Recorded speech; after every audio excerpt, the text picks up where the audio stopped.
Namaste. Welcome back to another episode of Corbus. In my previous session, we have gone through the post incorporation and the general compliances applicable as per Companies Act 2013. Now let's level up thinking. What if a company is planning for an IPO? Since IPO is a very vast topic, I'll cover in a separate session.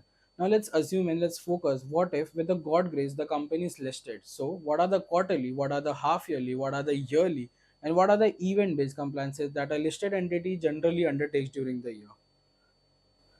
The reason of bringing this episode is I remember when I was given a chance to work as a main CS and a compliance officer of a listed entity, I realized one thing that working in a PCS for a listed entity and working in house differs greatly. So I'm here to bring out a different perspective on the same aspect that you might be dealing with. Second, and the most important reason, many CS aspire to work for a listed entity. Are you one of them? But they have a tendency of fear in their mind that will I be able to crack the interview, what should I study and go, what are the things needs to be taken care of, what all are the amendments that have taken place.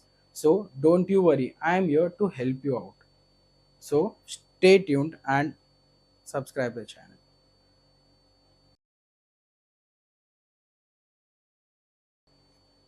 So before getting into the compliances, I wanted to throw a highlight on the applicability of SEBI LODR 2015 as a whole.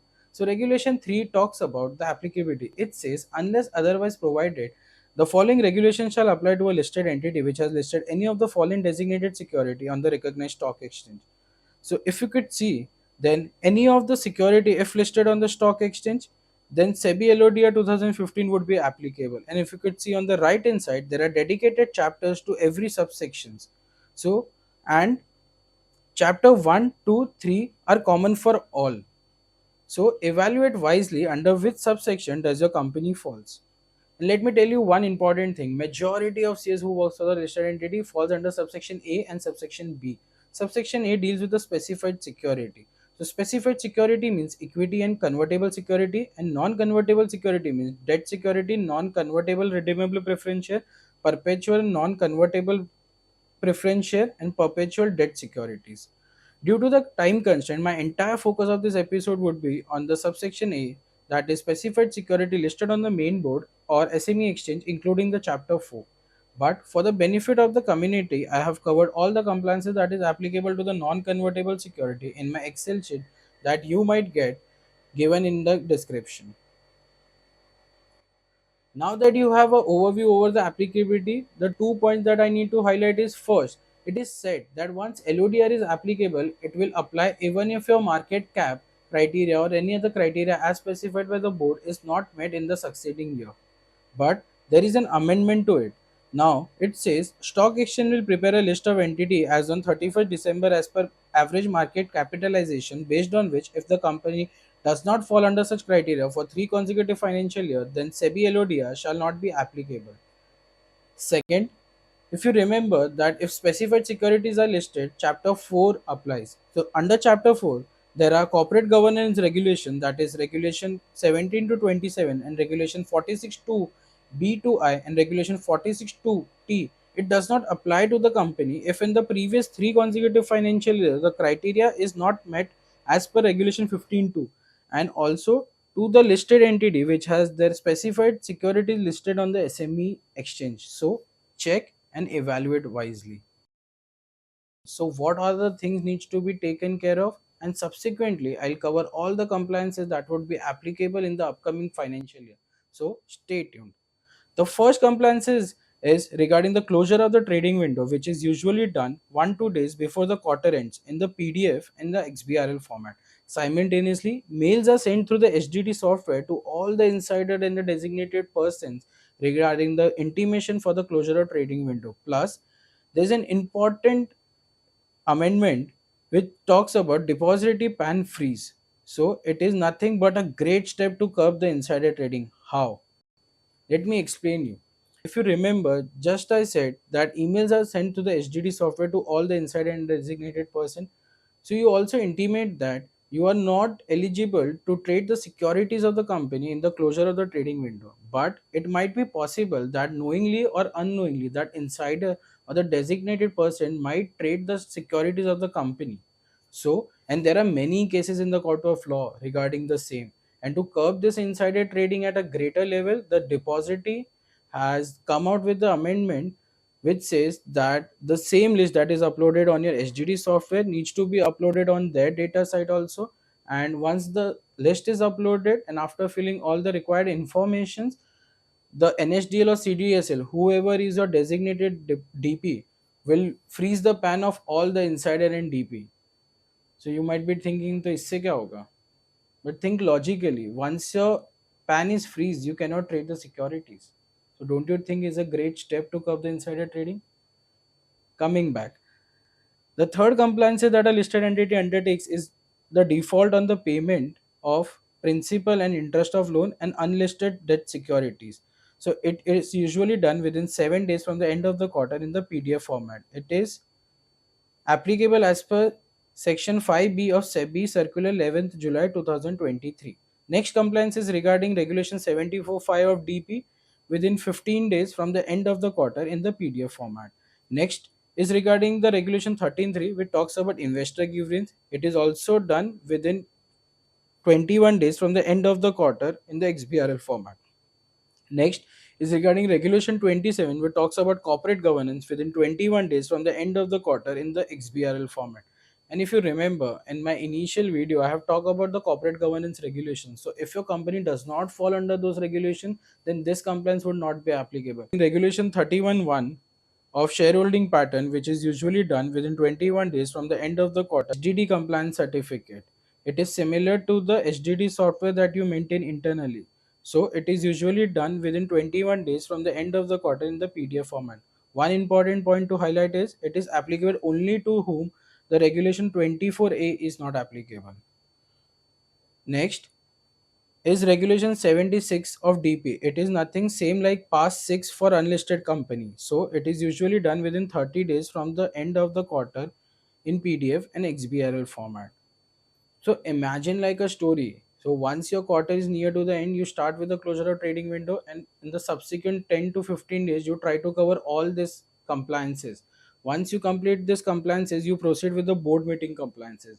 So next is the prior intimation of the board meeting. So it is usually done 5 days before the meeting in the PDF and XBRL format, and this 5 days exclude the date of meeting and sending of the notice. Now there is an amendment which says instead of 5 days, 2 days before the meeting it needs to be uploaded. Next, investor meet intimation. It is not a mandatory compliances, but many blue chip company undertakes this investor meet to attract the institutional investment. So it needs to be done within 2 working days before the meeting in the PDF and XBRL format.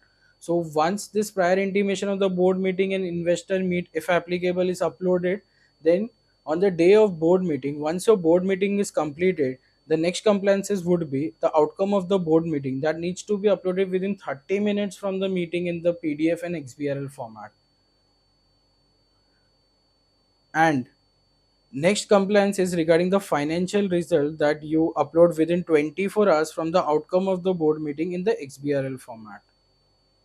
Also, many company upload the media release. So this is also an optional compliances which not all company follows. So media release is also uploaded within 12 hours from the meeting in the PDF format. And if you remember, we have talked about the investor meet. So if your company follows that investor meet intimation, so once your investor meet is completed, so post the investor meet, you upload the outcome of the investor and investor presentation in PDF. So investor meet outcome is uploaded within 24 hours or opening of the next trading window, whichever is earlier in the PDF format. And likewise, the investor presentation is uploaded within 24 hours or the opening of the next trading day, whichever is earlier in the PDF format. So while complying with all these compliances, I think you might reach like in the evening of the day. And don't forget that to share the financial data with the newspaper advertisement, because the next compliance is regarding the newspaper advertisement that you need to give to the stock exchange once your financials are published in the newspaper. And next, if you remember, we started with the closure of trading window. Now once your financial results are approved in the meeting, so post 48 hours like on the day of board meeting plus 48 hours. After that, you go for the opening of trading windows. So you again send an email to all those insider and the designated person that the trading window is now open. So it is done in the same manner when closure of trading window was mail sent. Next compliance is regarding the statement of deviation, which needs to be done within 45 days from the end of the quarter in the PDF and XBRL format. Last but not the least is investor transcript, which needs to be uploaded within 5 days from the end of the meeting in the PDF format. You might be thinking कि बहुत सारा चीज़ों का ये compliances है कि नहीं, but let me tell you one thing, this all are the general compliances. Assume the specific agenda if included in the board meeting, for example appointment of ID, appointment of auditor, change in auditor, every other agenda if taken तो उसके अलग अलग intimations आते हैं. So आपको वैसे सोचना है. Now, since June quarter compliances are over, when you proceed with the September quarter, that is when you are on the verge of the September quarter end. So, apart from complying all the compliances what we have discussed till now, so only two additional points needs to be taken care of at that time is when you upload the outcome of the board meeting on the same day itself, you need to upload the RPT transactions in the XBRL format. Second, when you publish the financial, make sure the cash flow statement and the statement of assets and liabilities are also attached to it. So these are the only two compliance that on the half year ended the company needs to be taken care of, right? And if you interrelate with the compliances applicable as per Companies Act 2013 mein previous video, so don't forget to comply those provisions also. Now, when you proceed with the quarter 3, that is December quarter, so it is same like a June quarter compliance. So Q3 and Q1 is same, right? So now I hope you are clear with the Q1, Q2, and Q3 compliances. Now, let's proceed to the Q4, that is the annual compliances. So, apart from complying the quarterly compliances, the half yearly compliances, now you have to take care of the following compliances also, which are Regulation 31(4) of SAST 2011, which needs to be done within 7 days from the end of the financial year, and it is sent through mails to the BSC and NSC. Next is the initial disclosure by the large entity needs to be done within 30 days from the end of the financial year and uploaded in the PDF format. Next is the annual disclosure by the large entity needs to be done within 45 days from the end of the financial year, needs to be uploaded also in the PDF. Now, for this 2 point, there is an important amendment which says now instead of uploading it in the PDF, now you have to share the information in the Excel sheet to the NSC and BSC. So this is the latest amendment that has come in the April 2024. So make sure you make a note of it because the interviewer might ask you. Next is regarding the regulation 24A is annual secretarial compliance report which needs to be done within 60 days from the end of the financial year in the XBRL format. Regulation 7(3), the register transfer agent related compliance, which needs to be done within 30 days from the end of the financial year in the PDF format. Next and the last is the Regulation 49, that is certificate for the transfer, transmission, transposition, which needs to be done within 30 days from the end of the financial year in the PDF format. So this all other compliances that a list company if listed on the main board needs to comply during the year. Apart from it, there are various other provisions that is applicable for the top 100, top 1000 listed entities. So I would recommend start reading the SEBI LODR 2015 to know. Just for example, top 1000 listed entity needs to have a minimum 6 directors. Top 100 listed entity needs to do their AGM within 5 months from the end of the financial. On this aspect, in my subsequent video that I'll be uploading, the AGM compliance, I'll be covering in detail about this top 100 listed entities. So stay tuned. Apart from it, there are also event-based compliances. There are other event-based compliances also, but I have covered the most important general event-based compliance that a listed entity undertakes during the year. So first is regarding the Regulation 39(3) of SEBI LODR. It is regarding the intimation for the loss of share certificate and issue of duplicate certificate within 2 days to the stock exchange. Next is Regulation 7(1) of PIT, which says upon becoming a promoter of promoter group or KMP or a director of the company, they need to disclose their holding in the company within 7 days to the company. And next is regarding Regulation 7.2 of PIT, which says the promoter group DP or director shall disclose within 2 trading days to the company regarding the acquisition and disposition if value of the security traded, whether in one transaction or the series of transaction over a calendar quarter, aggregates to a traded value in excess of the 10 lakh rupees. So the person who have traded will intimate within 2 trading days to the company, and the company shall further intimate the same to the stock exchange. And the last, the event-based compliances is Regulation 31 of SEBI SAST 2011. It says if the promoter has done any invocation of such encumbrance or release of such encumbrance of shares of the target company, the same shall be intimated to the target company and stock exchange within 7 days. So refer 31.3 of SAST.